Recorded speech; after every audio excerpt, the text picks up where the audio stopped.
সকালবেলাতে আমি শান্তিতে ঘুমিয়ে আছি, কিন্তু আমার শোকটা আর আম্মুর সহ্য হলো না। ওই জমিদার, তোর সকাল হয়নি? সারাদিন কি ঘুমিয়ে কাটিয়ে দিবি নাকি? আম্মু, আমি যত বেশি ঘুমাবো মাথা তত বেশি ঠান্ডা থাকবে, আর মাথা ঠান্ডা থাকলে আমি চিন্তা করব কিভাবে আসল জমিদার হওয়া যায়। ফাজলামি না করে চুপচাপ উঠে পড়তে বস। আম্মু, লেখাপড়া করে কি বড়লোক হয়েছে? আমার দাদু ক লিখতে কলম ভেঙে যেত, আর সেই দাদুর কথাটা তুমি দেখেছো? আর এক কথা, বল তাইলে তোকে আমি লাঠি চার্জ করব। না থাক, আমি কোনো কথা বলবো না। সোজা গিয়ে পড়তে বস। ফারজানা তো সেই ভোরবেলা থেকে পড়ে। ভাজানা পড়ে তা আমার কি? আর যারা বেশি পড়ে তাদের মাথা খারাপ হয়ে যায়। না পড়লে ফেল করবি, তখন তোকে বাসা থেকে বের করে দিব। আম্মু, নিউটন বারবার ফেল করতো, কিছুই পারতো না। সে এখন খুব ফেমাস, আর আমিও একদিন নিউটন প্রো হব। লাঠিটা কোথায় রে? আম্মু লাঠি খুঁজতে লাগতো। আমি তাড়াতাড়ি উঠে বাথরুমে চলে গেলাম। বাথরুম থেকে পরিচয়টা দিই, আমি আরফান, খুব শান্তশিষ্ট ছেলে, বাবা মার একমাত্র পোলা। আব্বু ব্যবসা করে আর আমি লেখাপড়া। আমি বাথরুম থেকে বের হয়ে আস্তে করে গিয়ে হালকার উপর দিয়ে বই নিয়ে পড়তে বসলাম। তা না হলে আম্মুর মাথায় রাহু গ্রাস করবে। আমি খানিকক্ষণ পরে খেতে বসেছি, এমন সময় রাহু চলে আসলো।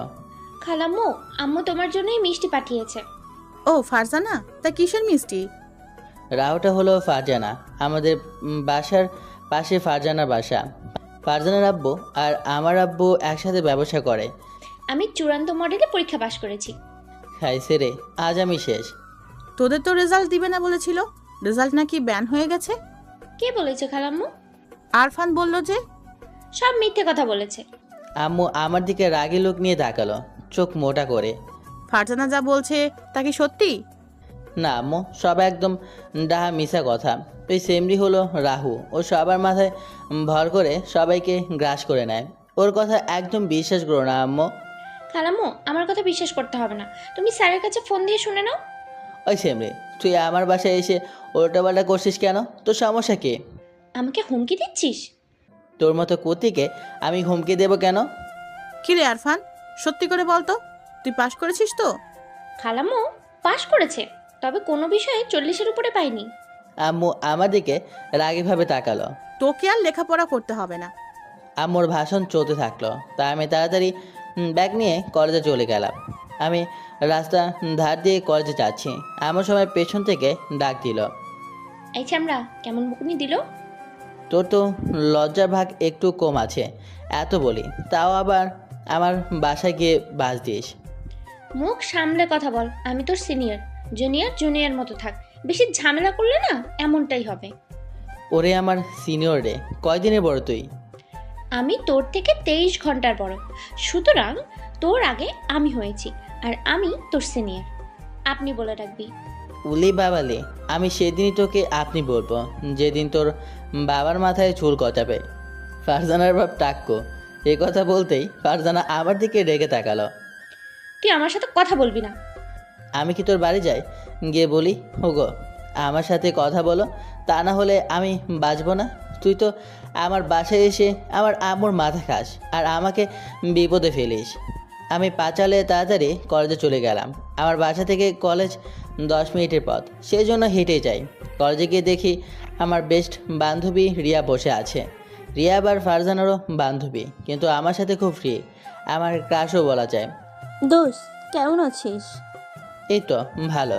কলেজ শুরু হতে আর 30 মিনিট বাকি আছে। আমি রিয়ার পাশে গিয়ে বসলাম। রিয়ার গায়ের সাথে গা লাগিয়ে বসি। রিয়া মাইন্ড করে না। দোস্ত, তুই প্রেম করিস না কেন? আমি যে প্রেম করব, কিন্তু তোর মতো একটা মেয়ে পাচ্ছি না। তুই প্রেম কর আমার সাথে। শয়তান, মুখে কিচ্ছু আটকায় না। তুই আমার বেস্ট ফ্রেন্ড। বেস্ট থেকে বয়ফ্রেন্ড বানিয়ে নে। মার খাবি। আমি এভাবেই রিয়ার সাথে গল্প করছি, দেখি ফারজানা আর ওর বান্ধবীরা মিলে একসাথে বসে আছে। ফারজানা আর চোখে আমার দিকে তাকাচ্ছে। স্কুলের ঘন্টা বাজলে আমি আর রিয়া ক্লাসে চলে গেলাম। ফারজানা আমার পাশের বেঞ্চে বসে আছে, রিয়া আমার সামনে। ক্লাস করে 2টার সময় বাসা চলে আসলাম। বাসা আসার সময় ফারজানা আমার পেছনে পেছনে আসলো। ফারজানা ওর বাসা চলে গেল। আমি আমার বাসায় যাওয়ার পর ফ্রেশ হয়ে আসার পর আম্মু। কি রে, তুই নাকি কলেজে মেয়েদের বিরক্ত করছিস? আম্মুর কথা শুনে আমি তো আকাশ থেকে পড়ার মতো অবস্থা। বলে কি? কে বলেছে আম্মু এসব কথা? আমি খবর পাইছি, সতর্ক করলাম। আম্মু কে বলেছে বলো, আমি শুনতে চাই। কে বলেছে তা বলা যাবে না, কিন্তু আর যেন না শুনি। রাহু বলেছে এই কথা? না। আমি খেয়ে চুপচাপ শুয়ে পড়লাম। আমি ফেসবুকে লগ ইন করতে দেখি আমার সব পোস্টে হাহা রেট দিয়ে শেষ করে দিয়েছে। মেজাজ গরম হয়ে গেল। আমি সোজা তার প্রোফাইলে গিয়ে দেখি এটা ফারজানের আইডি। আমি ওর মেসেঞ্জারে মেসেজ দিলাম, ওই সেমরি তুই আমার পোস্টে হাহা রেট দিলি কেন? আমার ইচ্ছে, তাছাড়া আমার হাসি পেয়েছে তাই আমি হা হা দিয়েছি। কুত্তি, আমার পিক দেখতে তোর হাসি পায় আর তোর লজ্জা নেই? তুই তো বললি আমার সাথে কথা বলবি না, তো আমার পোস্টে হাহা রেট দিলি কেন? আমি মোটেও আগে কথা বলি নাই, তুই আগে SMS দিয়েছিস। তোরে ভালোভাবে বলছি, আমার পিক ও পোস্ট থেকে হাহা রেট তুলে দে, তা না হলে আমি কিন্তু অন্য ব্যবস্থা নেব। কি করবি তুই? আসলে তোর লজ্জা কম, তা না হলে নির্লজ্জের মতো আমার প্রোফাইল দেখছিস না। তুই আমাকে অপমান করছিস? যাদের কান কাটা তাদের আর অপমান। এক্ষুনি সব পোস্ট থেকে হাহা রেট তুলে দে। কিন্তু কোনো রিপ্লাই আসলো না। আমি ফেসবুকে গিয়ে দেখি আমার পোস্ট থেকে হাহা রেট তুলে গেছে। একটু পর রিপ্লাই আসলো। তুলে দিছি। আমি সোজা ব্লক করে দিলাম। ওকে আমার লিস্টে রাখার বিনা টাকায় গোয়েন্দা রাখা এক ব্যাপার। দুপুরে একটা ঘুম দিলাম। বিকেলে আমি ছাদে গেলাম। গিয়ে দেখি ফারজানা ছাদে ওর ফুল গাছ দেখছে। আমি ছাদে রেলিং ধরে রিয়ার সাথে ফোনে আড্ডা দিচ্ছি। মিম আমার দিকে তাকালেও কোনো কথা বলল না। দেখি ফারজানা ছোট বোন মিষ্টি ছাদে আসলো। আমাকে দেখে মিষ্টি, কেমন আছো ভাইয়া? এই তো বোন, ভালো আছি। তুমি কেমন আছো? মিষ্টির সাথে আমি খুব ভাব। মিষ্টি এবার ক্লাস 4-এ পড়ে। ভাইয়া আমিও ভালো আছি। এই মিষ্টি, আমাদের বাসায় এসো, আমরা ক্যারাম খেলবো না। আসছি ভাইয়া। মিষ্টি ছাদ থেকে দৌড়ে চলে আসতে লাগলো। ফারজানা মিষ্টি কিছু বলতে গেলেও মিষ্টি কর্ণপাত না করে সোজা চলে আসলো আমার বাসায়। আমি আর মিষ্টি আমার রুমে বসে বসে ক্যারাম খেলছি আর গল্প করছি। খেতে খেতে রাত 9টা বেজে গেল। একটু পর দেখি ফারজানা আসলো। এ মিষ্টি, বাসে চল, রাত হয়ে গেছে। তুই যা আপু, আমি পরে যাব, এখনো অনেকক্ষণ খেলবো। না, আর খেলতে হবে না, আম্মু ডাকে, চল। যা গিয়ে আম্মুকে বল আরফান ভাইয়ার এখানে আছে, তাহলে কিচ্ছু বলবে না। না, তুই বাসায় চল। এই রাহু, তুই আমার রুম থেকে বাইরে যা। তুই আমার রুমে থাকলে আমার রুমের মান সম্মান নষ্ট হয়ে যাচ্ছে। ফারজানা সোজা এসে আমার জামার কলা চেপে ধরলাম। একদম বেশি কথা বলবি না। আমি আসলাম আমার বোনকে নিতে, তুই আমার বোনকে কেন নিয়ে এসেছিস? আমি ফারজানার হাতটা ছাড়িয়ে ধাক্কা দিয়ে সরিয়ে দিয়ে, তোকে তো আমি ডাকিনি, তবুও তুই আসলি কেন? তোর লজ্জা করে না একটা পুরুষের রুমে আসতে? ফারজানা এদিক ওদিক তাকিয়ে, ওই পুরুষ মানুষ, তাকে তো দেখছি না। এই আমি পুরুষ মানুষ? পুরুষ মানুষ? তাও আবার তুই? তুই আমার থেকে পিচ্ছি, আর তুই গিয়ে হরলিক্স খাবি। তারপরে বড় হয়ে এসে বলিস যে তুই পুরুষ। কি? যত বড় মুখ না তত বড় কথা। আমি সোজাকে ফারজানার চুলের মুঠি ধরলাম। তারপর ফারজানা আমার 2 কান চেপে ধরলো। আমি ওরে একটা একটা চাটি দিলেও ও আমাকে 3টা চাটি দিচ্ছে। গায়ে কি জোরে বাবা! আমি ফারজানের পিঠে খুব জোরে একটা চড় দিলাম। আমাদের মারপিট মিষ্টি হা করে তাকিয়ে দেখছে। আম্মু তাড়াতাড়ি এসে আমাদের ছাড়িয়ে নিল। কি রে, তোরা এত বড় হইলি তবু এখনো ছেলে মানুষই গেল না? এখনো তোরা মারামারি করছিস? খালাম্মু, তোমার ছেলে আমার গায়ে আগে হাত তুলেছে। আম্মু, ওই কর্তৃ প্রথম আমার জামার কলা চেপে ধরেছিল। তুই আমার মুখের উপরে কথা বললি কেন? এই কেববে তুই যে তোর মুখের নিচে কথা বলতে হবে? আম্মু না আসলে আজকে তোকে হসপিটালে পাঠিয়ে দিতাম। তবে আয় দেখি তোর গায়ে কত জোর। আমিও এগিয়ে গেলাম আর ফারজানাও আবার রুখে আসলো। আবার হাতাহাতি হলো। আমি ফারজানার চুল ধরে আরও কয়েকটা কষিয়ে দিলাম। ফারজানাও আমার কান ধুইটা সিগন্যাল জ্বালিয়ে দিল। আম্মু আমাদের দুজনকে আটকে রাখতে পারছে না, কিন্তু মিষ্টি হা করে আমাদের কাণ্ড দেখছে। কেমন পিঠে ঢোল বাজিয়ে দিলাম। তোর কানেও সিগন্যাল জ্বালিয়ে দিছি। আমি ফারজানের পিঠে কয়েকটা কিলঘুষি অনেক জোরে দিয়েছি। ফারজানা হাঁপিয়ে পড়েছে, নাকটা লাল হয়ে গেছে।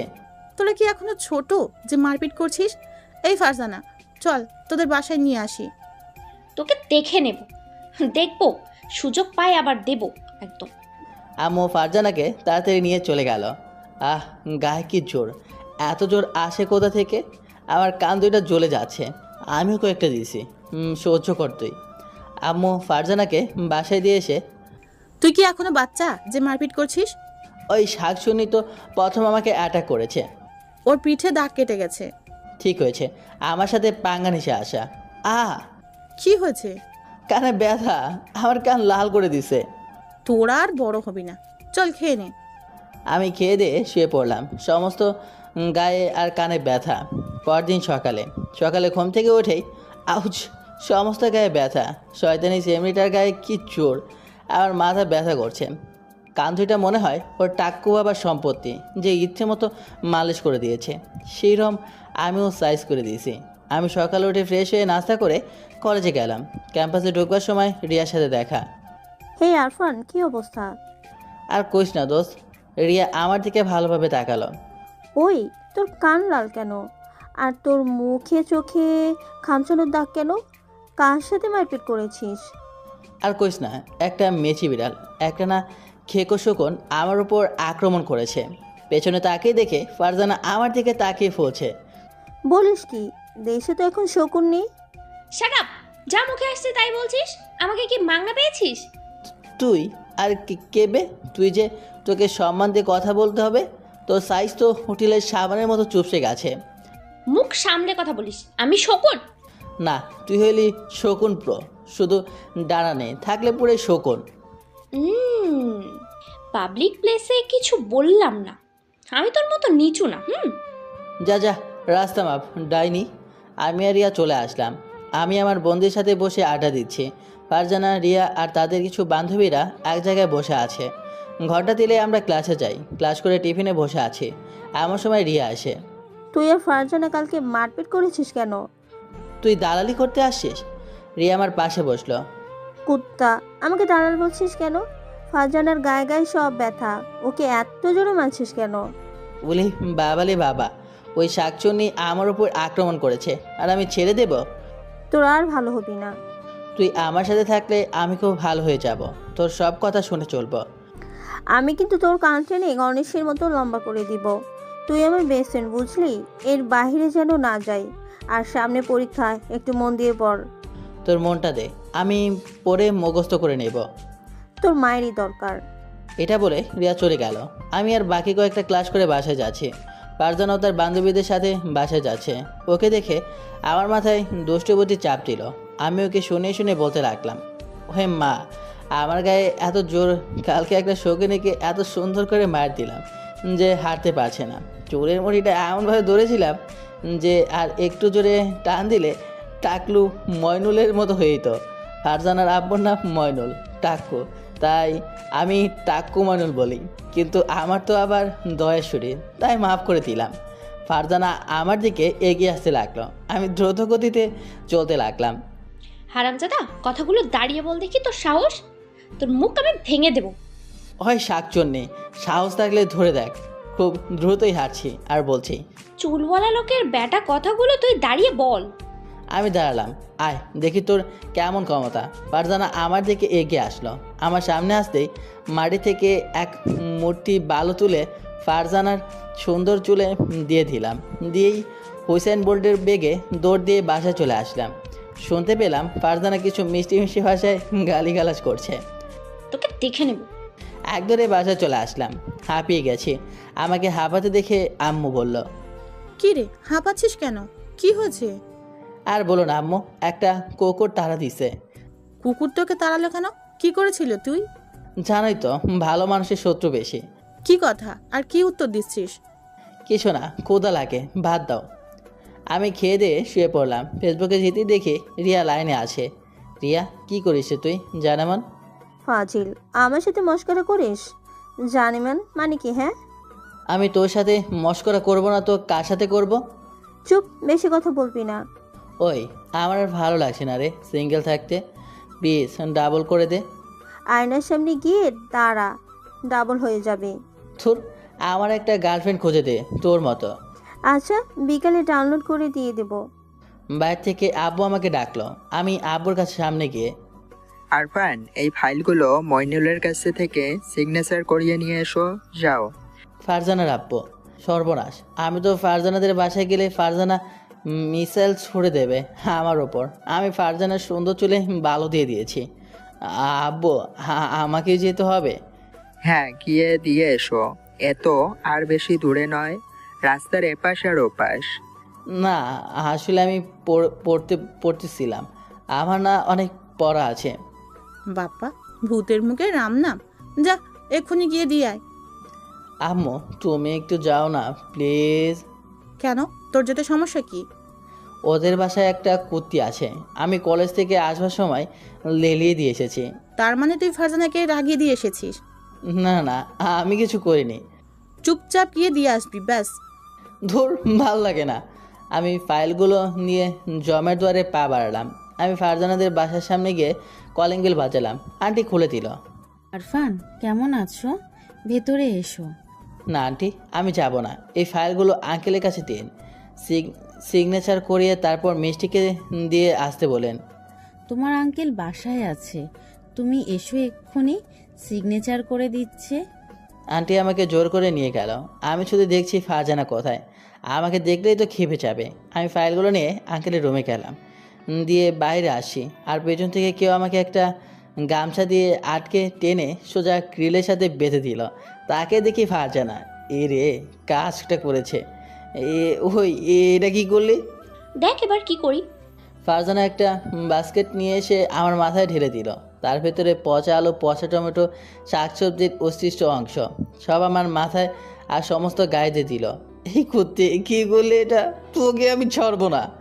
আমার চিৎকার চেঁচামেচিতে আন্টি আর আঙ্কেল বাইরে চলে আসলো। তারা আমার এই অবস্থা দেখে অবাক। আন্টি আমার হাতে বাঁধা গামছা করে দিল। আরফান, তোমার এই অবস্থা কিভাবে হলো? আপনার গুণধর মেয়ে আমার এই অবস্থা করেছে। কুত্তি, আমি তোকে দেখে নেব, মনে রাখিস। এক মাঘে শীত যায় না। ফারজানা, কেন এমন করলি? আরফানের গায়ে এসব দিলি কেন? শয়তান, আমার মধ্যে বালু দিয়েছিস কেন? আমি তার প্রতিশোধ নিলাম। আরফান আমাদের বাসায় এসেছে, এমন কেন করলি? আর কোনোদিনও যেন এমন আর না হয়, মনে থাকবে। ওই যে রাস্তায় আমার মাথায় বালু দিয়ে চলে গেছে, তার বেলায় কি? হ্যাঁ, আমার বিচার কই? তোরা আর কোনোদিনও বড় হবি না? ছেলে মানুষই থেকে যাবি, ছোটটাই থেকে যাবি। আমি ওর থেকে বয়সে বড়, আমাকে সম্মান দিয়ে কথা বলতে বলবে। এই শাকচুন্নি, তুই বয়সে বড় তা আমার কি? একটু হরলিক্স চেটে চেটে খাচ্ছে, তাইলে একটু লম্বা হতে পারবি। সাইজ তো তোর মোটো পাতলুর জনের মতো। আম্মু দেখলে, ওর কথা শুনলে, তাহলে ওর কি অবস্থা করা উচিত তুমি বলো? আরফান, তুমি বাসায় যাও, গিয়ে ফ্রেশ হয়ে নাও। তোকে দেখে নেব তোকে। আমি রাগে গজগজ করতে করতে বাসায় চলে আসলাম। আমার অবস্থা দেখে আম্মু অবাক। তোর এই অবস্থা কেমন করে হলো? আমি কোনো কথা না বলে সোজা ওয়াশরুমে চলে গেলাম। সাবান দিয়ে গোসল করে বাইরে আসলাম। কি বাজে গন্ধ, সমস্ত গা রাগে জ্বলে যাচ্ছে। তোর এই হাল হলো কিভাবে? তুমি তো আমাকে পাঠালে মিসাইলের মুখে, এখন আবার জিজ্ঞেস করছো কেমনে হলো? ফারজানার সাথে আবার ঝগড়া করেছিস? আচ্ছা, তোদের কি কোনো দিন মিল হবে না? আমি ফারজানাকে দেখে নেব, আমার উপর পচা সবজি ফেলার প্রতিশোধ আমি নিয়ে ছাড়বো। এটা বলে আমি আমার রুমে চলে গেলাম। আমি প্ল্যান করতে থাকলাম কিভাবে এর প্রতিশোধ নেওয়া যায়, কি করলে ওকে হেনস্থা করা যায়। ভাবতে ভাবতে ঘুমিয়ে পড়লাম। সূর্য ডুবো ডুবো ভাব। এমন সময় ঘুম ভেঙে গেল। আমি ফোনটা নিয়ে ছাদে চলে এলাম। গিয়ে দেখি ফারজানাও তার বান্ধবী প্লাস তার চাচাতো বোন ওদের সাথে বসে আড্ডা দিচ্ছে। কি করব, কীভাবে প্রতিশোধ নেব? ফারজানা আমাকে দেখে বলে উঠল, কিরে, বলেছিলাম না আমি তোর সিনিয়র, আমাকে সম্মান দিয়ে কথা বলবি? শুনলি না তো? দেখ তোর ফল কি হয়। দেখে নেব তোকে আমি, তুই চিনিস না আমাকে। আচ্ছা, সে দেখা যাক। আর তুই যে কত বড় সাহসী, সে আমি জানি। রাতে ছুচু করতে খালামণিকে ডাকছিস, আর এখনো রাতে কারেন্ট চলে গেছে, অন্ধকারে ভয় পাস, আর আসছিস আমার সাথে পাঙ্গা নিতে। ওই শাকচুন্নি, তোর কেমন সাহস আমাদের বাসার সামনে আয়? না, তুই বাসার বাইরে আয়, আমি তোকে দেখে নেব। দেখি তোর কেমন বুকের পাটা। তুই আমাকে চ্যালেঞ্জ করছিস? হ্যাঁ, চ্যালেঞ্জ করছি। আয়, তোর ক্ষমতা দেখি। আয় তবে, আমি তোর চ্যালেঞ্জ অ্যাকসেপ্ট করলাম। বাইরে আয়। ফারজানা সোজা ছাদের থেকে নিচে গেল, সাথে ফারজানার বান্ধবীরা। আমিও সোজা নিচে চলে আসলাম। আমি একটা স্টিক আর একটা বালতি আর কিছু দড়ি নিলাম নিজের সেফটির জন্য। জানি না ফারজানা কি করে, ও যখন আসবে নিশ্চয়ই তৈরি হয়ে আসবে। আমি ফারজানাদের বাসার সিঁড়ির ক্যান্টিনে হুপে একটা বালতিতে পচা কাদা আর পচা পানি রেখে দিলাম। পজিশন রেডি, দড়ি টানাটানি দিলেই অ্যাকশন শুরু। স্টিক দিয়ে আমি বাসার সামনে দাঁড়িয়ে আছি। আজ একবার না হয় ওসবার। সর্বনাশ সর্বনাশ, ফারজানা তো কামান নিয়ে বের হয়েছে। ফারজানা হাতে একটা পাত্র, যাতে অনেকগুলো পচা ডিম। এই, তুই আরেকটু সামনে আয় দেখি তোর ক্ষমতা। ফারজানা ক্যান্টিন নিচে আসতেই দড়ি টান দিলাম, আর সেই পচা কাদা আর পচা পানি ফারজানা ও তার বান্ধবীদের সমস্ত গায়ে গিয়ে পড়ল। বলেছিলাম আমার সাথে লাগতে আসিস না, এখন আমার পৌষ মাস। কুত্তার শয়তানের তুই কি করলি? ওয়াথু, কি বাজে গন্ধ। তুই আমার গায়ে ময়লা সবজি ফেলেছিলি। কথায় আছে ইট মারলে পাটকেল তো খেতেই হয়, এতে যদি শেখা হয় তাহলে আর রাখতে আসিস না। আমার কাছে এমন গোপন হাতিয়ার বহুত আছে। যা গিয়ে গোসল করে নে, বাজে গন্ধ ছড়িয়ে পরিবেশ নোংরা করিস না। ফারজানা ও তার সাঙ্গপাঙ্গরা চলে গেল। যাক বাবা, একটু শান্তি আসলো প্রতিশোধ নিয়ে। আমি বাসায় গিয়ে শুয়ে পড়লাম। কি রে, পড়বি না? শুয়ে আছিস কেন? কালকে কলেজ ছুটি, আর ফাওগাজে পড়ার অপচয় করার কোনো মানেই হয় না। জানি অপচয়কারী শয়তানের ভাই। তোর সাথে কথাই পারবো না। আমি শুয়ে আছি শান্তিতে। আহা, আমার উপর ময়লা সবজি ফেলা, আমার কান টানার প্রতিশোধ নিয়ে নিলাম। আমি ফোনটা হাতে নিয়ে ফেসবুকে ঘোরাঘুরি করছি। একটা গার্লফ্রেন্ড নেই, থাকলে তার সাথে একটু ইটিসপিরিট করতাম। মেসেঞ্জারে গিয়ে দেখি রিয়া লাইনে। একটা মেসেজ দিলাম, হই মেরা ক্রাশ। আমি তোর ক্রাশ নাকি? তোকে পেলে সারা জীবন রাজরানি করে রাখতাম। হবি তুই আমার? মার দেব। এ রিয়া, আমি তো প্রেম করি না, আর তুইও করিস না। চল না প্রেম করি। তুই পাগল হলি নাকি?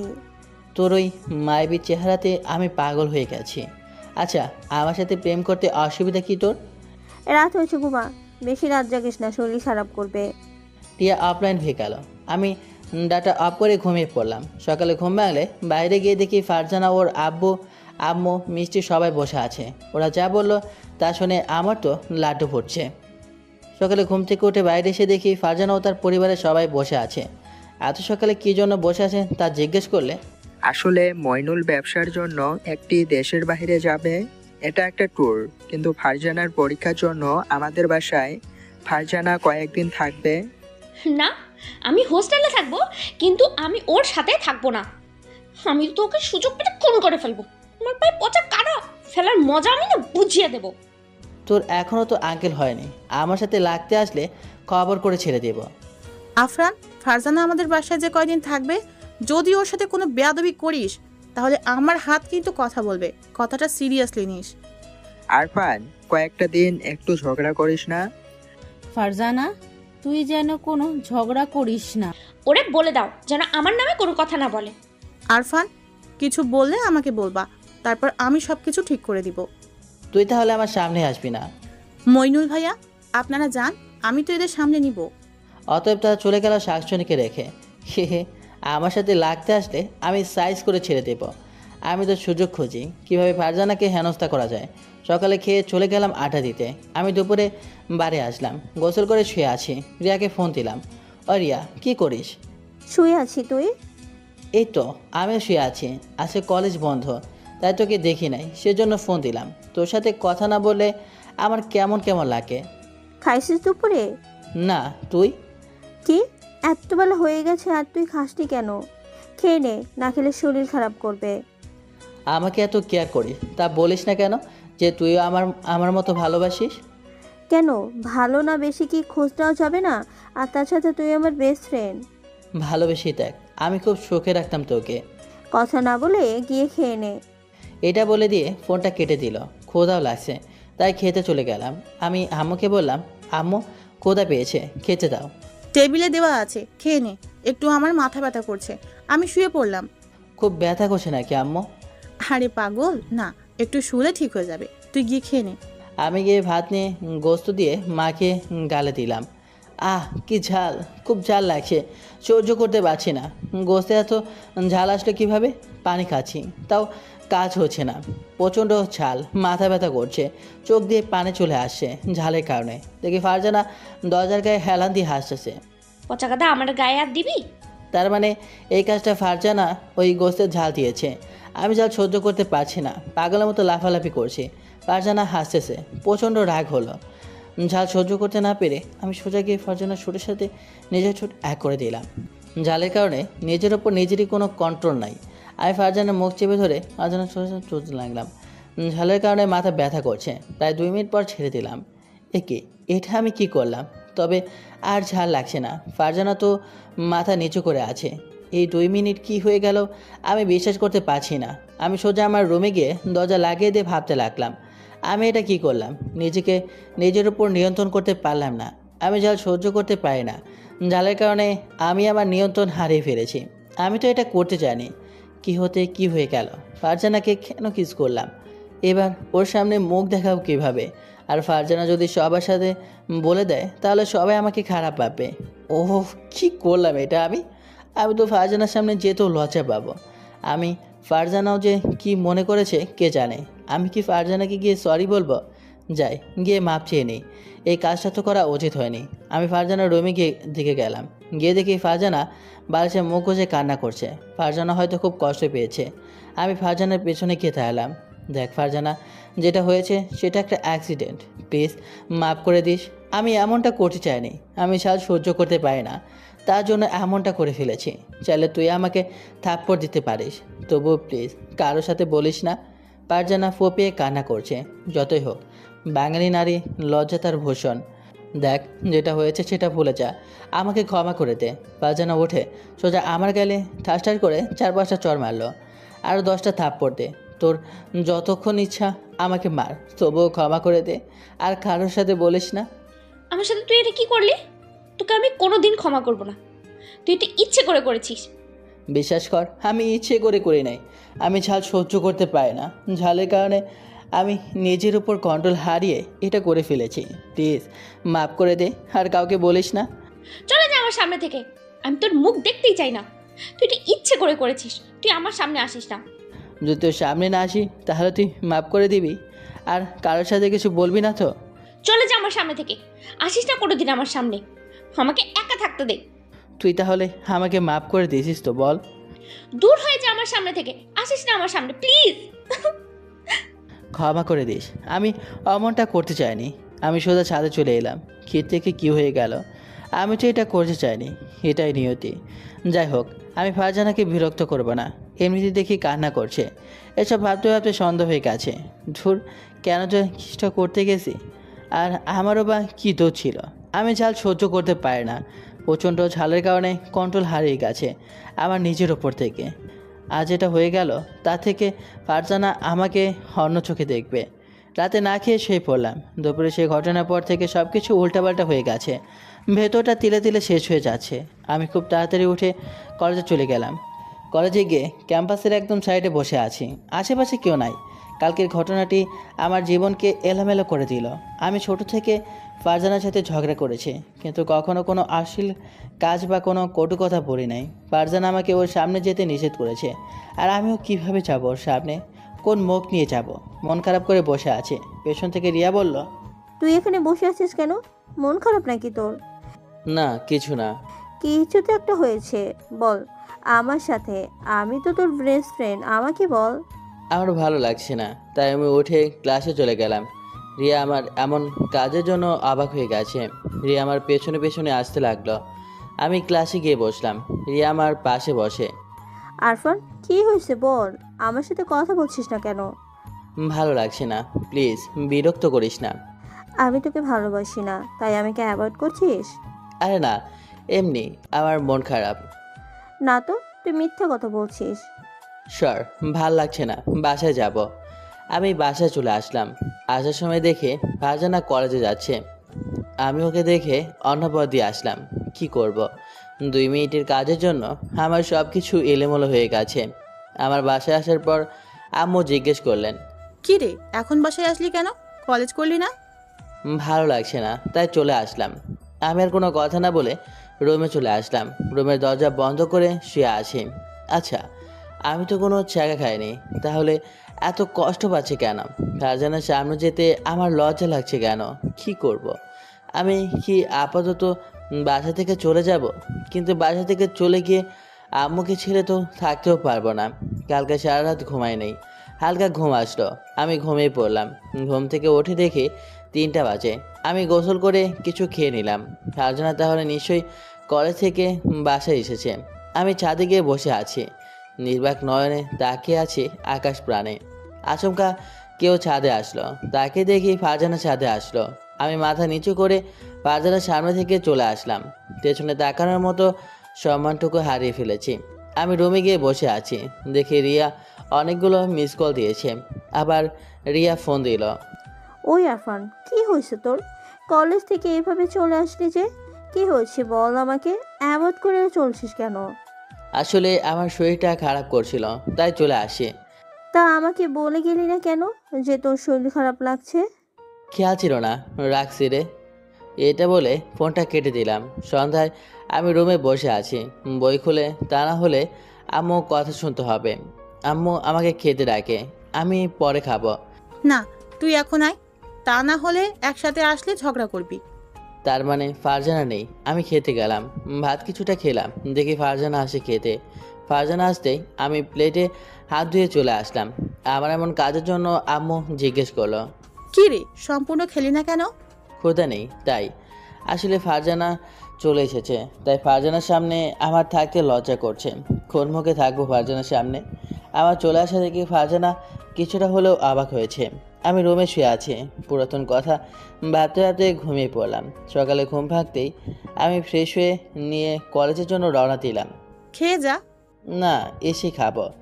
আমি হাঁটতে হাঁটতে কলেজে যাচ্ছি, পেছনে ফারজানা আসে। আমি ফারজানাকে দেখে আরও জোরে জোরে হাঁটতে লাগলাম। আজকে সোজা ক্লাসে গিয়ে বসলাম। আজ দুদিন আমার থেকে হাসিটা দূরে চলে গেছে। ক্লাস শুরু হলে দেখি ফারজানা আমার সোজাসুজি বেঞ্চে বসে আছে। আমি মন খারাপ করে ক্লাস করছি। রিয়া আমাকে জিজ্ঞেস করলেও আমি কোনো উত্তর দিইনি।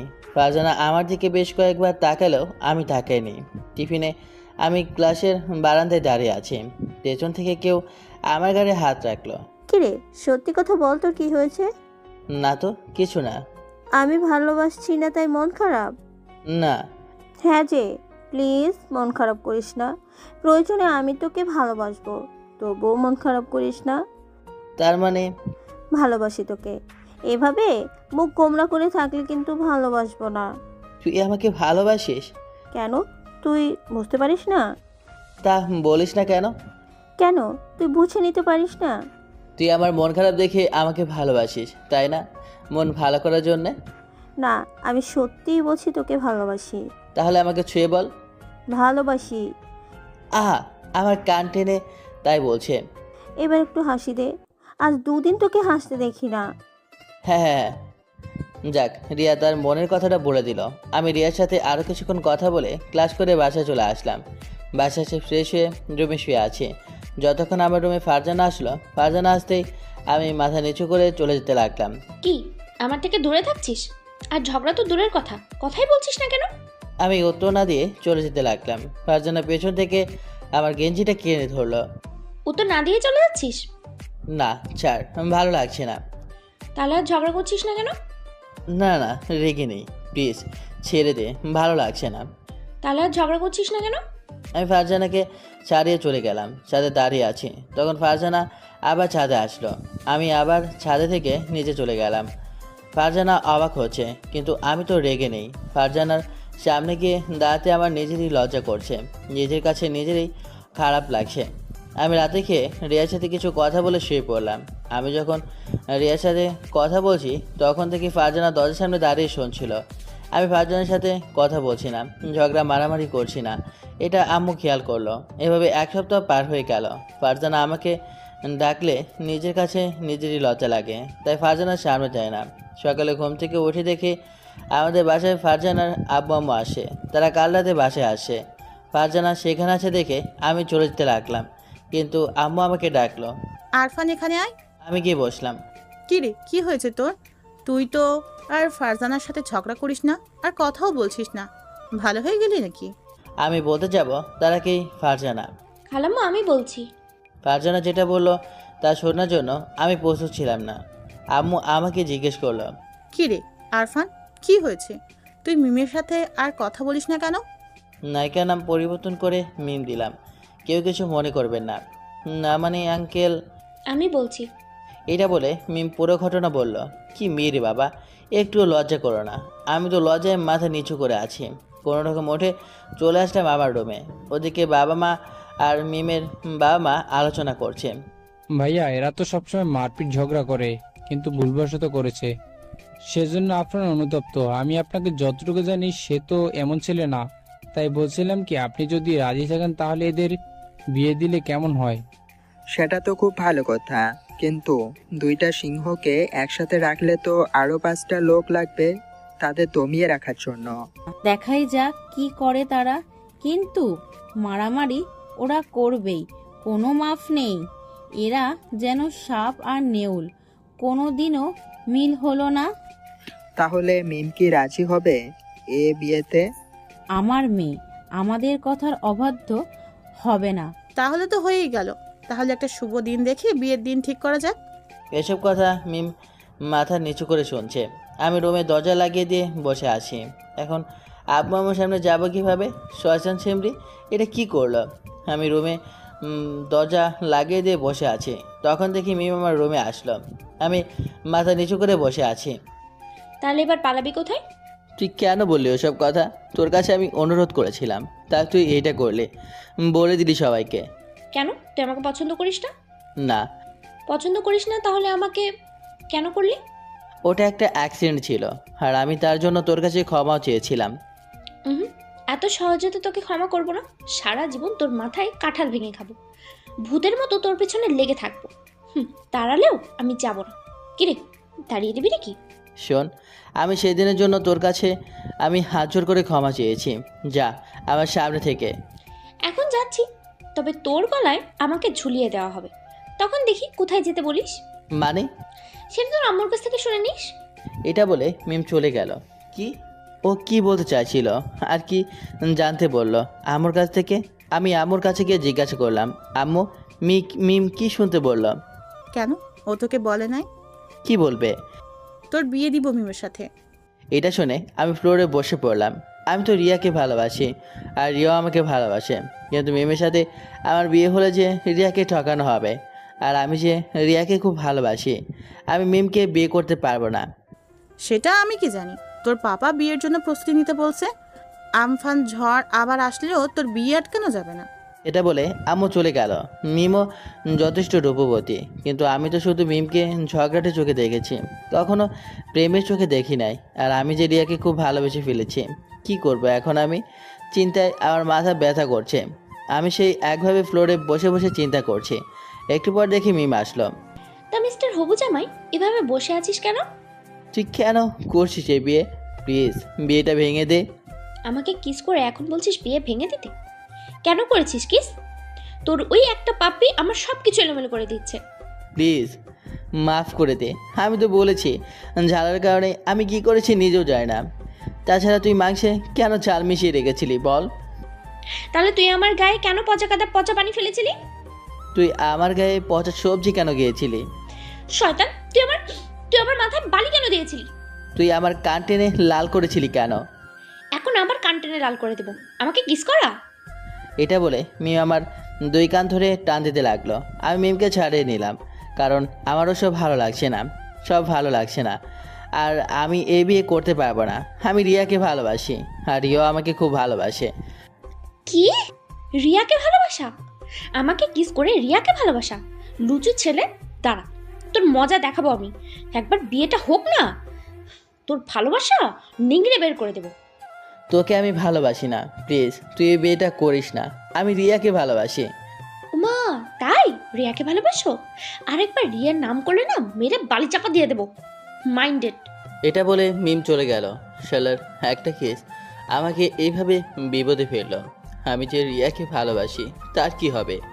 আমি কিভাবে রিয়াকে ঠকাবো? আমি প্ল্যান করলাম আমি বিয়ের দিন পালিয়ে যাব। এভাবে মিমের অত্যাচার শুনতে শুনতে বিয়ের দিন ঘনিয়ে আসলো। আমি রিয়াকে কিছুই জানিনি যে আমাকে এভাবে হাড়ি কাঠে রাখা হচ্ছে। কালকে আমার বিয়ে, আয়োজন তেমন না।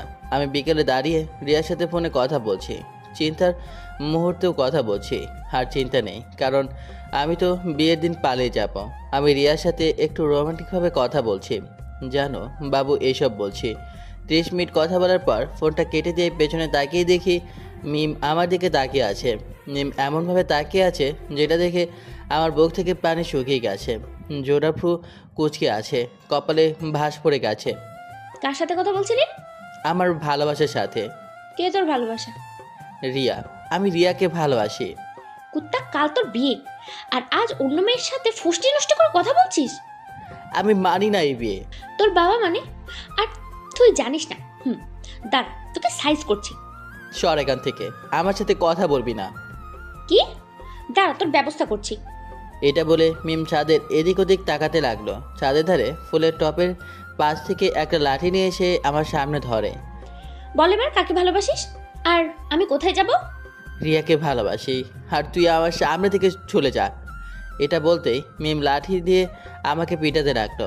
আমাকে মারছে, তা গায়ের শক্তি গায়ে রেখে, কিন্তু দুই একটা জোরেও মারছে। আর আমি মায়েরে বাঁচাতে আমি মিমের হাত থেকে লাঠিটা নিয়ে নিলাম। মিম আমার হাত থেকে লাঠিটা নেওয়ার জন্য লাফালাফি করতে লাগলো। আমি লাঠিটা উঁচু করে রেখেছি, আর মিম আমার হাত থেকে নেওয়ার জন্য প্রাণপণ চেষ্টা করতে লাগলো। ও লাফ দিয়ে লাঠি নিতে গিয়ে আমার ওপরে এসে পড়লো। আমি সামলাতে না পেরে সোজা পড়ে গেলাম, আর মিম আমার ওপরে। পুরি বাবারে হতচ্ছাড়ি, তোর জন্য আমার কোমরটাই ভেঙে গেল রে। আহা, কি ব্যথা।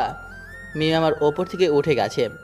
ঠিক হয়েছে, তোর পাপের শাস্তি। তুই বিয়ের জন্য প্রস্তুতি নে, তোকে আমি সোজা করে দেব। এটা বলে মিম চলে গেল। কি শয়তান মেয়ে রে বাবা, যদি একে বিয়ে করি তাহলে আমার কপাল পড়েছে। আমি আস্তে আস্তে উঠে সোজা রুমে চলে গেলাম। ভাবতে লাগলাম কিভাবে বিয়েটা আটকানো যায়। আমি রিয়াকে ফোন দিলাম।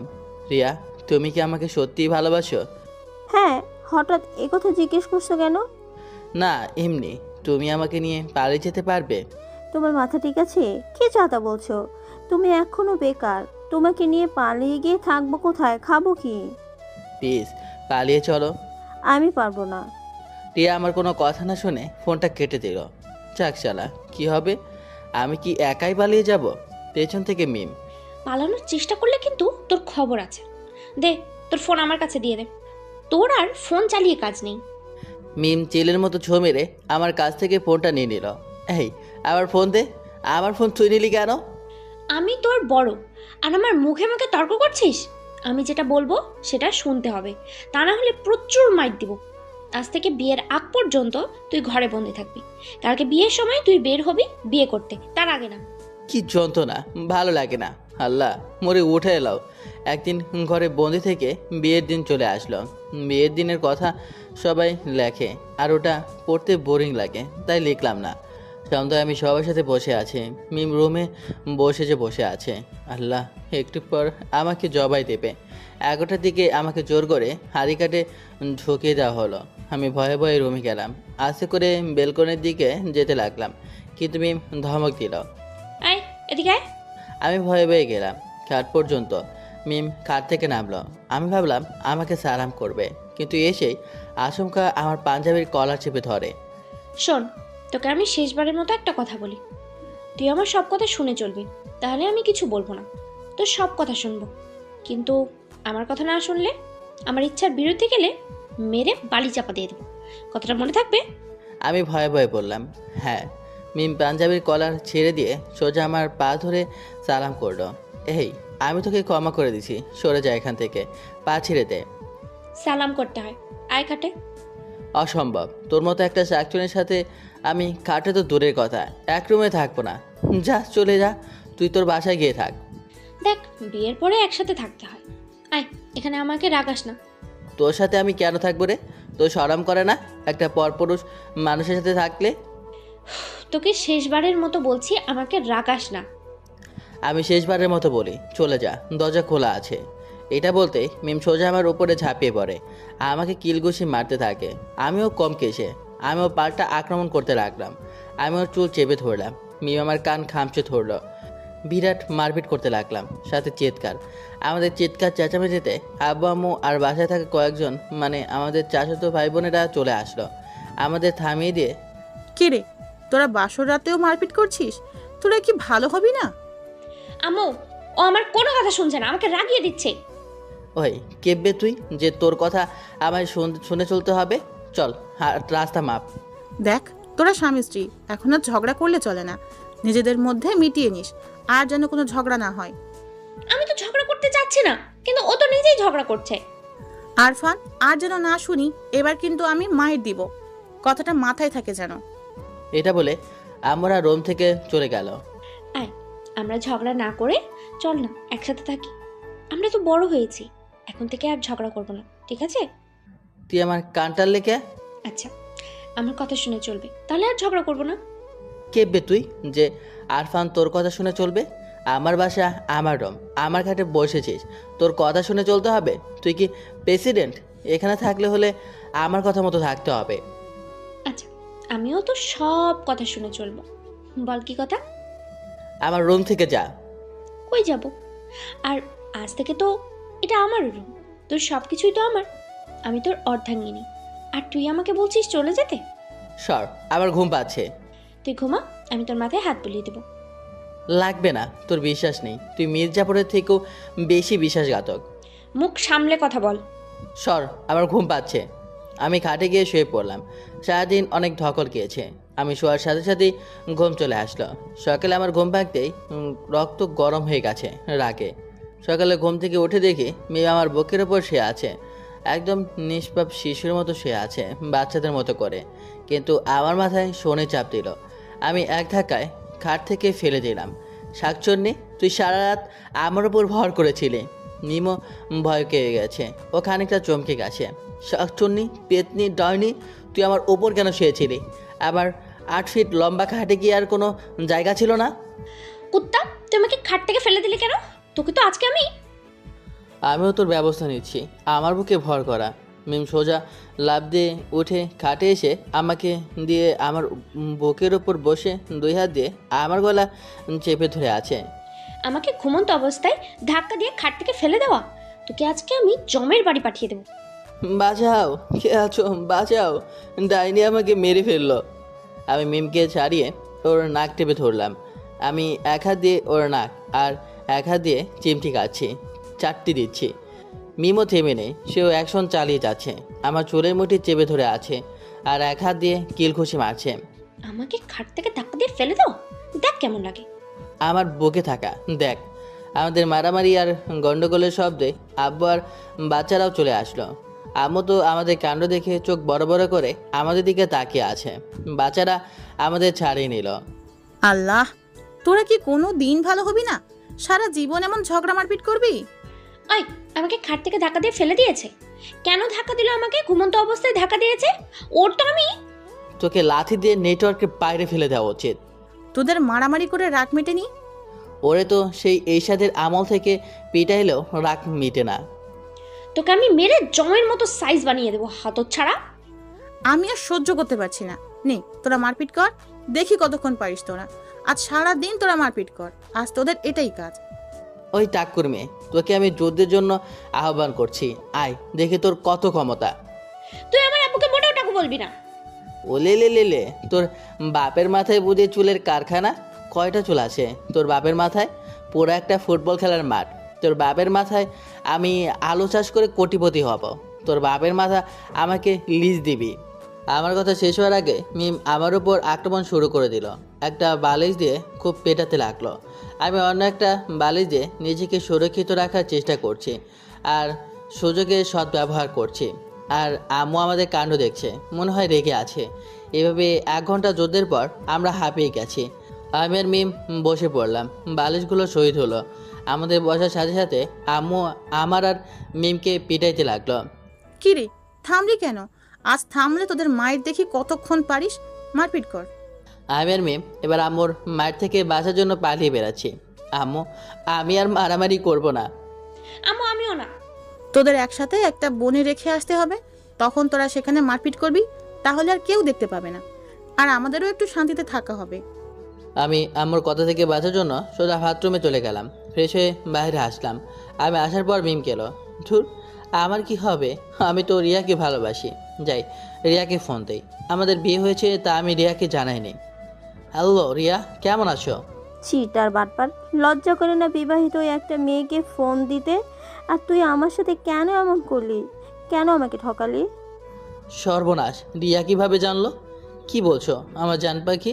কুত্তা, লজ্জা করে না? তুই তুই তো একটা চিটার। আর কোনোদিন ফোন দিবি না আমাকে, ঠিক আছে? রিয়া আরও প্রচুর পরিমাণে ঝাড়ি দিয়ে ফোনটা কেটে দিল। আমাকে দিয়ে ভুল বুঝে ছেড়ে চলে গেল। রিয়া ফোনটা কেটে দিল। পেছনে তাকিয়ে দেখি মিম সত্যিটা দাঁত বের করে হাসে। তা তোর রিয়া কেমন ভালোবাসা দিল? খুব আদর করলো বুঝি? তার মানে তুই রিয়াকে বলেছিস আমার বিরুদ্ধে? ওরে বাবালে, লজ্জা করে না বিয়ের পরে তুই অন্য মেয়ের সাথে কথা বলতে? তোর জন্য আমার রিয়া আমাকে ছেড়ে চলে গেল। আমি তোকে কোনোদিনও ক্ষমা করব না। ভাষণ বন্ধ কর, চুপচাপ বেরিয়ে যা। তোর ব্যবস্থা আমি নেব। আমি চুপচাপ বাইরে এসে বসে আছি। কয়েকটা চাচাতো ভাবিরা আমার পাশে এসে বসলো। দেবর, বাসর কেমন কাটলো? বাসর কার? কেন তোমার? কালকে যে বাসর করলে। আমি বাসর করিনি, যুদ্ধে গিয়েছিলাম। আমি রাগে গজগজ করতে ছাদে চলে আসলাম। আমি ছাদে গিয়ে একটা সিগারেট ধরিয়ে টানতে লাগলাম। ফিরুল্লাহ, আমি কিন্তু সিগারেট খাওয়া তো কোন ছাড়, গন্ধ সহ্য করতে পারি না। মাঝে মাঝে খাই। ছাদ থেকে লুকিয়ে সিগারেট খেয়ে নিচে চলে আসলাম। আসার পর মেহমানদের আপ্যায়ন করতে করতে দুপুর পার হয়ে গেল। আমি রুমে শুয়ে আছি, এমন সময় মিম আমার সামনে আসলো। এই সরে যা, আমি ঘুমাবো। তোর কথা মতো আমার চলতে হবে নাকি?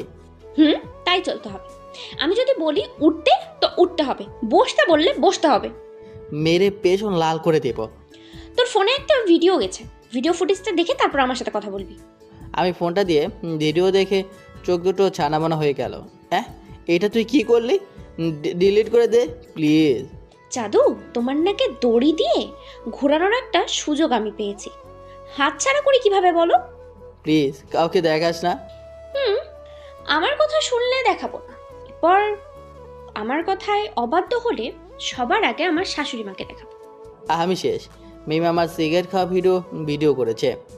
আমার ফোনের ক্যামেরাটা জোস কিন্তু, দেখ না কত ক্লিয়ার ভাবে উঠেছে, পুরাই এইচডি। প্লিজ ডিলিট করে দে। আমার কথা মতো থাকলে আমি ডিলিট করে দেবো, কারোর সাথে কিচ্ছু বলবো না। কি করতে হবে বলো? আমার মাথায় তোর হাতটা রাখ। পারবো না। আমি কেন তোর কথা শোনো? তাহলে ওই ভিডিওটা আমি আম্মুকে গিয়ে দেখাই। না না, ব্ল্যাকমেল করছিস কেন? আমি রাখছি তো। আমি মিমের মাথায় একটা হাত রাখলাম। আমি যা বলবো তাই বলবি, স্কুলে শপথ পাঠ করার মতো। আচ্ছা বল, আমি আর কোনো দিন কোনো সিগারেট, বিড়ি, মোট কথা নেশা জাতীয় দ্রব্য খাওয়া তো দূরের কথা, স্পর্শ পর্যন্ত করব না। এবার তুই বল। আমি আর কোনোদিন কোনো সিগারেট, বিড়ি, মোট কথা নেশা জাতীয় দ্রব্য খাওয়া তো দূরের কথা, স্পর্শ পর্যন্ত করব না। আর যদি করি তাহলে? আর যদি করি তাহলে? তাহলে তাহলে সাউদিয়া হাসান মিম অর্থাৎ আমি যেন মারা যাই। সাথে সাথে আমি হাত ছাড়িয়ে নিলাম। কি হলো বল? এটা বলতে পারবো না। আমার কথার অবাধ্য হচ্ছিস? এটা আমি বলতে পারবো না। প্লিজ তোর কাছে একটা রিকোয়েস্ট করি, তুই এসব ছাইপাস খাস না। এসব খেলে শরীরের ক্ষতি হয়। তুই কি জন্য খাস? আর যেন খাস না। আমি কোনো উত্তর দিলাম না। আমি মিমের দিকে তাকিয়ে আছি। আপনারা কি ভাবছেন মায়ে পড়ে তাকিয়ে আছে? আমি ওর হাত থেকে ফোনটা নিয়ে নিলাম, নিয়ে ভিডিওটা ডিলিট করে দিলাম। এবার কি হবে? আমাকে কর ব্ল্যাকমেল? ওয়েট জাদু, আমি তোকে হাড়ে হাড়ে চিনি। তোর মতো শয়তানের জন্য আমি এমন একটা ভিডিও মাত্র 1 কপি রাখবো নাকি? আমার ইমেলে সেভ করা আছে, আমার নিজের প্রোফাইলে আছে। তুই এত সহজে রেহাই পাবি না। আমি তোর সব কথা শুনে চলবো, তবু ওটা কাউকে দেখাস না। আমি আগেও বলেছি যে আমার কথা শুনে চললে কাউকে দেখাবো না। চল নিচে চল। মিম নিচে চলে গেল। ধুর, ভাল লাগে না। কেন যে একটা পাপ্পি দিতে গেলাম। এক পাপ্পিতে আমার জীবন তছনছ হয়ে গেছে। রিয়া আমার থেকে আলাদা হয়ে গেছে। আর একটা সিগারেট খেতে গিয়ে আমি মিমের কাছে বন্দি হয়ে গেলাম। আমি নিচে গেলাম। কি রে, আর তোরা মারামারি করবি না? না না আম্মু, ও তো বললো যে আর কোনোদিন মারপিট করবে না, ও একদম ভালো হয়ে গেছে। তাইলে তো খুব ভালো। এবার তাহলে মিল হলো? হ্যাঁ, হাতি গাথায় বলে ব্যাঙও চাটি মারে। আমার একদিন দিন আসবে, সেদিন আমিও দেখে নেব। কি হলো, আবল তাবল বলছিস? না না আম্মু, ও কিছু বলছে না। আমি রাগ সহ্য করতে না পেরে সোজা রুমে চলে আসলাম। দুপুরে খাওয়া দাওয়া করে আমি রুমে শুয়ে আছি। শনি হাজির হলো। কি করছিস? এই তো হেলিকপ্টার চালাচ্ছি। মিথ্যে কথা বললি কেন? তুই তো ফোন টিপছিস। দেখতে তো পাচ্ছিস, তা আবার জিজ্ঞেস করছিস কেন? কি মুখে মুখে তর্ক? সর, আমি ঘুমাবো। আমি খাট থেকে নেমে গেলাম। কই যাচ্ছিস? নিচে যাচ্ছি। কেন? আমি ঘুমাবো আর তুই নিচে যাচ্ছিস কেন? তুমি ঘুমাবে, তা আমার কি? আমার মাথা ব্যথা করছে, মাথা টিপে দিবি। তোর বাবা আমারে চাকর রাখছে তোর মাথা টিপে দেওয়ার জন্য? বল। আচ্ছা যা। আম্মু! সর, টিপে দিচ্ছি। তোরা আসলেই বাঙালি, সোজা কথা বুঝিস না। এভাবে ব্ল্যাকমেল করছিস কেন? আমারও তো দিন আসবে। চুপচাপ টিপে দে, প্রচুর মাথা ব্যথা করছে, ভালোভাবে টেপ। আমি একটা সুযোগ পাই, তোর ব্যবস্থা করব। 10 মিনিট ওর মাথাটা টিপে দিলাম। আমি বিকেলে আড্ডা দিতে চলে গেলাম। আমি সারা বিকেল আড্ডা দিয়ে রাত 11টার সময় বাসায় আসলাম। আজ একটু দেরি হয়ে গেছে। বাসায় এসে তো আমি ভয়ে লাল হয়ে গেছি। মিম দাঁড়িয়ে আছে আর হাতে একটা লাঠি। মিম রেগে আগুন হয়ে আছে। মিম লাঠিটা নিয়ে আমাকে পিটাইতে যাবে আর আমার সব কথা শুনতে হবে, তারপর যা ইচ্ছা তাই করবে। তুই এত রাত পর্যন্ত বাইরে আছিলি কেন? না মানে আসলে কি বলছিস? আরে কি বলবো ভেবেই তো পাই না। বল, এত রাত পর্যন্ত বাইরে ছিলি কেন? আসলে আমার এক বন্ধু আছে না, সে মোটা করে সে অ্যাক্সিডেন্ট করেছে, তাই হাসপাতালে গিয়েছিলাম রক্ত দিতে। মিশা কথা বললাম। এটা বলতেই মিম লাঠিটা ফেলে দিল। তা সে সুস্থ আছে তো? পুরাই সুস্থ। মানে এখন পুরাই সুস্থ। আমি যখন খেয়ে শুতে যাব তখন হলো আরও ঝামেলা। রাতে শুতে গিয়ে হলো ঝামেলা। আমি খাটের সাইড ঘেঁষে শুয়ে পড়লাম, কিন্তু মিম রুমে এসে এই, এভাবে শুয়ে আছিস কেন? পড়ে যাবে তো। খাটের মাঝখানে আয়। না, এভাবেই ভালো, আমি এমন করেই থাকবো। তোকে বলছি না যে মুখে মুখে তর্ক করবি না। আমি যেটা বলবো সেটা শুনতে হবে। ভিডিওর কথা ভুলে গেছিস নাকি? এভাবে ব্ল্যাকমেল করা উচিত নয়। মাঝখানে আসো। বাবা কি উদারতা! আমি ভয়ে মাঝখানে গিয়ে শুয়ে পড়লাম। আমার কথা বলার আগে মিম আমার বুকে মাথা রেখে শুয়ে পড়লো। এই সর, এখানে থাকছিস কেন? কোনো কথা না, চুপচাপ শুয়ে থাক। আমার এখানে ভালো লাগছে। তুই আমার বুকে কেন? এত জায়গা থাকতে? আমার ভালো লাগছে তাই থাকছি। তোর কোনো সমস্যা? হ্যাঁ, সমস্যা। কিচ্ছু করার নেই। আমি যতদিন বেঁচে থাকবো এখানেই থাকবো। কোনো নড়াচড়া করবি না, শুধুই শুয়ে থাক, আর কোনো কথাও বলবি না। ধুর, ভাল লাগে না। আর একটা কথা, সকালে যদি দেখি আমি খাটে বা অন্য জায়গায় শুয়ে আছি, তাহলে কিন্তু ঘুম থেকে উঠে যেন দেখি আমি তোর বুকে ঠিক এইভাবেই শুয়ে আছি। মিম আমার বুকে গড়ি মেরে শুয়ে আছে, আমাকে ব্ল্যাকমেল করে এইসব করছে। আমি একটা সুযোগ পাই, একটু একটু ভালো লাগছে। এমন কিউট একটা মেয়ে আমার বুকে, কিন্তু মিম তো আমার শত্রু। আমিও ঘুমিয়ে পড়লাম। সকালে ঘুম থেকে উঠে দেখে মিম সেইভাবে বাচ্চাদের মতো করে শুয়ে আছে। চুলগুলো এলোমেলো হয়ে আছে আর কিছুটা চুল মিমের মুখে এসে পড়েছে। এত রাগী আর কুত্তিগিরি একটা মেয়ে, এত কিউট। আমি তো মিমকে সরিয়ে দিতেও পারছি না। আমাকে ব্ল্যাকমেল করে এইসব করছে। আমি চুপচাপ শুয়ে আছি। 10 মিনিট পর মিমের ঘুম ভেঙে গেল। শুভ সকাল। অশুভ সকাল। তুই তো আমার উপরে বিরক্ত হচ্ছিস, বল। না না, মোটেও না, খুব শান্তিতে আছে। জানিস, আগে তোকে দেখলে না আমার খুব রাগ হতো, আমি সহ্য করতে পারতাম না। কিন্তু যেদিন তুই আমাকে কিস করেছিলি সেদিন থেকে সব এলোমেলো হয়ে গেছে। আমি সেদিন সারা রাত ঘুমাইনি, শুধু তোর কথাটা ভেবেছি। জানিস, যখন পাপিটা দিয়েছিলি তখন আমার একটা অন্যরকম অনুভূতি হয়েছিল, যা আমি বলে বোঝাতে পারবো না। কিন্তু আমি রাগের বশে তোকে থাপড় দিয়ে ফেলেছিলাম। এই, আমি যেসব কাজ করছি তোকে রাগিয়ে দিচ্ছি, তা তুই কি বোর হচ্ছিস? জানিস, আমি তোকে অনেকটা ভালোবেসে ফেলেছি, অনেকটা, যা এখন তোকে নিয়ে ভাবতে আমার সব থেকে বেশি ভালো লাগে। সর, আমি ফ্রেশ হতে যাব। চল একসাথে যাই। লজ্জা শরম কিছুই নেই তোর? আমি চলে গেলাম ফ্রেশ হয়ে। বাইরে এসে বসে আছি। একটু পর মিম আসলো। আমি বেলকনিতে বসে বসে বাতাস খাচ্ছি আর ভাবছি কীভাবে মুক্তি পাওয়া যায়। আমি এসব আর সহ্য করতে পারছি না। কিছুক্ষণ পর মিম আমাকে রুমে রাখলো। শোন, গুছিয়ে নে, আমরা আমাদের বাসায় যাব। তুই যা, আমার ইচ্ছে নেই। একদম মুখে মুখে তর্ক করবি না, যেটা বললাম সেটা গিয়ে কর। আমি তো গুছিয়ে আছি, এত আর লন্ডনে যেতে হবে না। আমি এই 3/4 প্যান্ট পরে যাব। একটু পর দেখি মিম লাঠি নিয়ে আমার দিকে আসে। আমি তো রীতিমতো ভয় পেয়ে গেছি। কী জন্য লাঠি নিয়ে আসেন? আমাকে মিথ্যা বলা, আমার সাথে চিট করা। কি করলাম? কাল রাতে বন্ধুর সাথে পার্টি দিয়ে আমাকে মিথ্যা কথা বলা। এই রে, জানলো কিভাবে? মিম লাঠিটা নিয়ে আমাকে মারতে থাকলো। আমার প্রচণ্ড রাগ হচ্ছে। আমি আজকে আর কোনো আটকালাম না, চুপচাপ সহ্য করে যাচ্ছি। কিন্তু লাঠি 2-3টা বাড়ি দিয়ে মিম আমার দিকে তাকিয়ে আছে। আমার দিকে একভাবেই তাকিয়ে আছে। থামলি কেন? মার আমাকে, আমাকে আরও পেটা। তোর কি কষ্ট হয়ে গেছে? তুইও তো আমাকে মারিস, কিন্তু এখন কোনো প্রতিবাদ করলি না কেন? তুই আমার জীবনটা শেষ করে দিয়েছিস, তোর জন্য আমার সব কিছু শেষ, নিজের স্বাধীনতাটুকু হারিয়ে গেছে। থামলি কেন? মার। তুই আজকে আর আমার উপরে আক্রমণ করলি না কেন? চুপচাপ সহ্য করছিস কেন? কেন থামলি? মার আমাকে। সবসময় তো আমাকে প্যারা দিস। আমাকে হয় মুক্তি দে, না হলে শেষ করে দে। আমার আর এসব ভালো লাগছে না। তুই রাগ করেছিস আমার উপর? তুই তো সবসময় আমার সাথে ঝগড়া করিস। আমি একটা মারলে তুই দুইটা মারিস, কিন্তু তোর কেন এমন পরিবর্তন হয়ে গেল? হ্যাঁ, আমার দুর্বলতা সাইডের ভিডিও ফুটেজ দিয়ে আমাকে ভয় দেখায়, ব্ল্যাকমেল করিস আমাকে। আমাকে তো তোর দাস বানিয়ে রেখেছিস। ওই, খুব লাগছে না রে? দেখ, আমি ভাবছি তুইও আমাকে মারবি, আমার সাথে মারামারি করবি, সেই জন্য আমি তোর গায়ে হাত তুলেছি। আমি বুঝতে পারিনি তুই এমনটা করবি। সর এখান থেকে, গরমের জোতাদান করতে আসছে।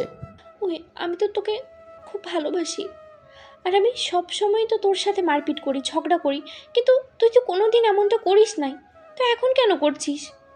কিছু বলাও তো তোকে যাবে না, কিছু বলতে গেলেই ভিডিওর ভয় দেখাস। তুই কি ভাবছিস আমি ওই কথা সবাইকে বলবো? মোটেও না। আমি কেন এমন করব?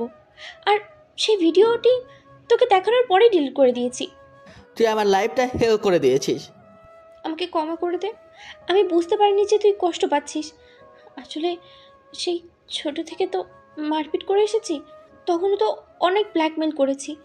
আমি আমি আমি আমি আসলে ভাবলাম এটাও তুই ফান হিসেবেই নিবি, আর আমিও ফান হিসেবেই করেছি। কোন দিন যে কি ভুল করেছি, যার জন্য তোর মতো একটা রংকাইটিস আমার জীবনে আসে। আমি তোর জীবনটা নষ্ট করে দিচ্ছি বল? হ্যাঁ, তোর জন্য আমাকে ভুল বুঝে দিয়েছে। আমি রিয়াকে খুব ভালোবাসতাম। আমিও তোকে খুব ভালোবাসি, জানিস। এখন আমার সবচেয়ে ভালো লাগে তোকে নিয়ে ভাবতে। আদিক্ষেতা, তুই কেন বিয়ে করলে আমাকে? আমি তো তোকে পছন্দ করি না। প্লিজ চলে যা, তোকে আমার ভালো লাগে না। এভাবে বলিস না, আমার কষ্ট লাগে, তোকে ছাড়া থাকতে পারবো না। তুই আমার সাথে থাকলে আমি থাকতে পারবো না। প্লিজ মুক্তি দে আমায়, আর ভালো লাগছে না। মুক্তি চাস আমার থেকে? হুম। আচ্ছা, ঠিক আছে, মুক্তি পেয়ে যাবে। দেখিস, একদিন তোর জীবনে এই মিম নামের কেউ থাকবে না। কেউ আর তোকে বিরক্ত করবে না, কেউ তোর সাথে সিধে এসে ঝগড়া করবে না। আমি চলে গেলে তুই কি আমাকে মিস করবি? তুই চলে গেলে আমি বাচ্চাদের দিয়ে হডি লুট দেব। এতটাই ঘৃণা করিস আমাকে?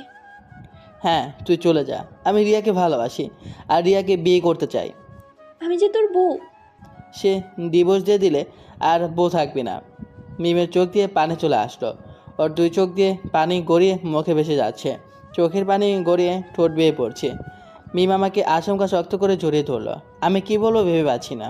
একটু পর ছেড়ে দিয়ে, ভালো থাকিস, আর হয়তো দেখা হবে না। আর আমি দোয়া করি যেখানে থাকিস খুব ভালো থাকিস। মিম চলে গেল, ওর বাসায় চলে গেল।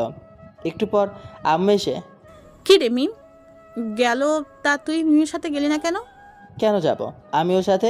ওকে আমার ভালো লাগে না, ও বাজে একটা মেয়ে। তাই না? ওকে ভালো লাগে না? আচ্ছা, দেখা যাবে কতক্ষণ ওকে ছাড়া থাকতে পারিস। সারা জীবন থাকতে পারবো। আচ্ছা, তুই যদি থাকতে পারিস তাহলে আমি কিছু বলবো না, তবে আমি গ্যারান্টি দিচ্ছি তুই মিমকে 1 সপ্তাহের মধ্যে নিয়ে আসবি। তুই মিমকে ছাড়া থাকতে পারবি না। দেখা যাক। আর তোমার যে গ্যারান্টি সেটা হলো বরফ, যা গলে যাবে।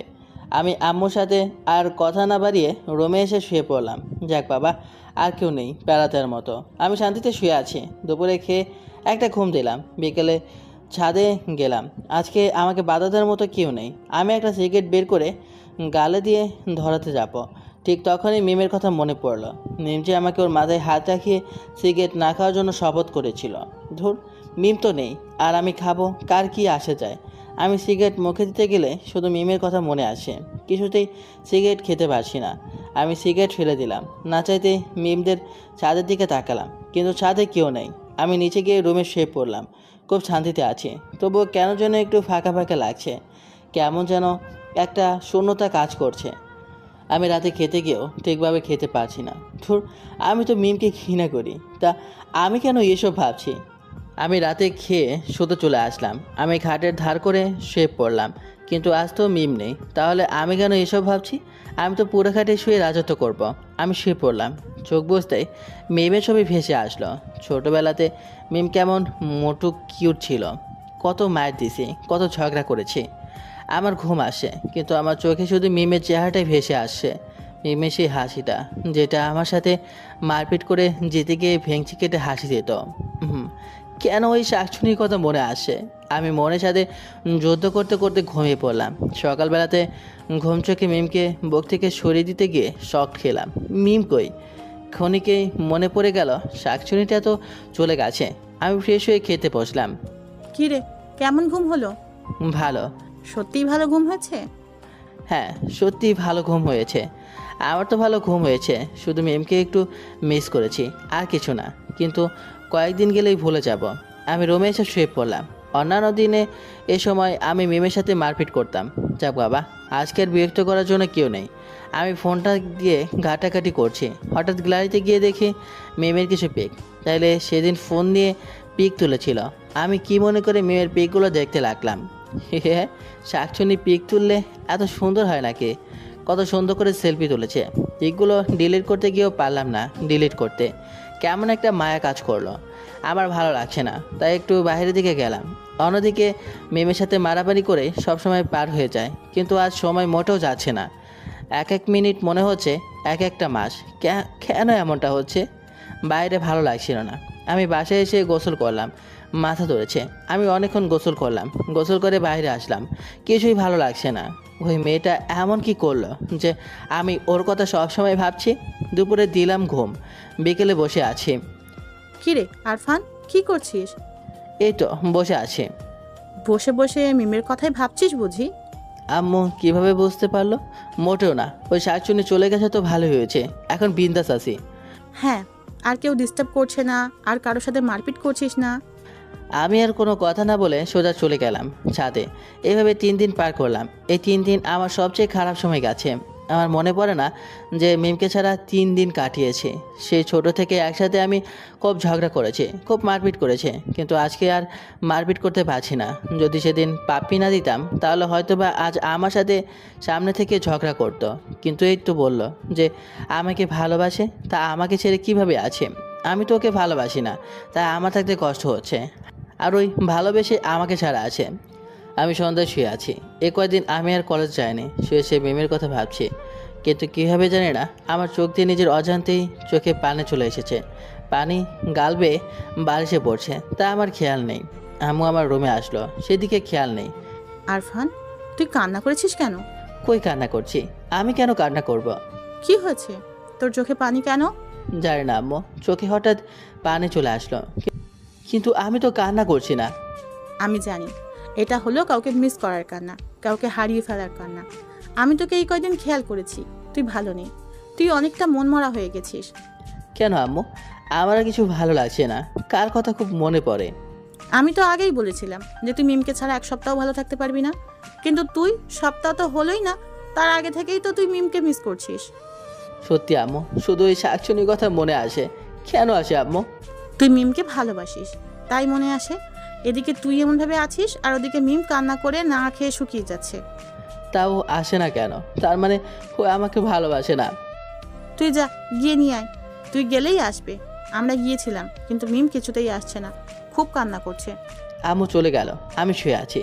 আচ্ছা, আমি যে রিয়ার সাথে প্রেম করেছিলাম, কিন্তু রিয়া চলে গেলে আমার তো এত কষ্ট হয়নি, কিন্তু মিম চলে গেলে সব কিছু কেন এমন এলোমেলো হয়ে গেছে।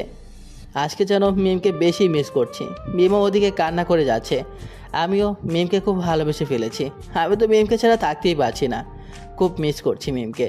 মিমের সাথে মারামারি করা, ওর গায়ে ময়লা দেওয়া, ওরে রাগিয়ে দিয়ে দৌড় দেওয়া।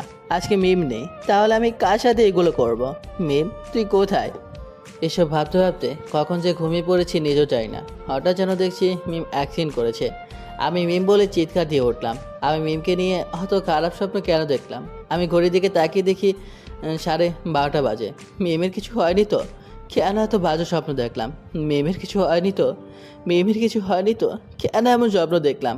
আমি সোজা গিয়ে চলে গেলাম মিমদের বাসার সামনে।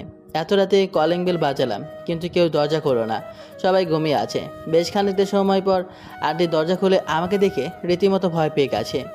আরফান, তুমি এত রাতে? মিম কোথায়? কেন? মিম ওর রুমে আছে। আচ্ছা আপনি রুমে যান, আমি যাচ্ছি। আমি দৌড়ে মিমের রুমের সামনে আসলাম, দরজা লক করা। আমি দরজাতে ধাক্কা দিতে লাগলাম, একভাবে দরজাতে ধাক্কা দিচ্ছি। মিমের ঘুম ভেঙে গেল। ও বলল, আম্মু এত রাতে কি হয়েছে? দরজা নক করছো কেন? মিম উঠে যেই দরজা খুলে দিল, আমি সোজা গিয়ে মিমকে জড়িয়ে ধরলাম। আমি খুব শক্ত করে জড়িয়ে ধরে আছি। মিম রীতিমতো ভয় পেয়ে গেল। মিম অবাক হয়ে গেল আমাকে এখানে দেখে। মিম আমাকে ছাড়ানোর চেষ্টা করতে লাগলো। তুই এখানে কেন? ছাড় আমাকে। তোর কিছু হয়নি তো? ঠিক আছিস তো তুই? আমার কি হবে? ছাড় আমাকে, আমি ঠিক আছি। আমি এখনো মিমকে জড়িয়ে ধরে আছি। মিম আমাকে ছাড়িয়ে নিল। তুই কেন আসছিস এত রাতে? আর আমার এখানে আসছিস কেন? যা তোর রিয়ার কাছে, তুই তো রিয়াকে ভালোবাসিস। আমাকে ক্ষমা করে দে। দেখ আমি তোকে ছাড়া ভালো নেই। আমার ভেতরটা কুড়ে কুড়ে কাঁদছে তোর শূন্যতা। আমি আর থাকতে পারছি না। আমাকে তো বের করে দিয়েছিলি, তারপর কেন এসেছিস? আমি বুঝতে পারিনি, প্লিজ আমায় ক্ষমা করে দে। তুই এত রাতে আসলি কেন? আর তোর- তোর মুখে চোখের এই অবস্থা কেন?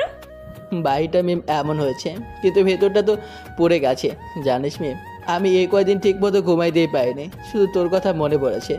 খুব মিস করেছি তোকে। শুধু ইচ্ছে করতো দৌড়ে গিয়ে তোর সাথে ঝগড়া করি, কিন্তু তা আমি পারলাম না। এত যখন ভালোবাসিস তা বের করে দিলি কেন? আর কেন বললি ডিভোর্স দিতে? চল তুই আমার সাথে। না, যাবো না, আমি তোর সাথে থাকবো না।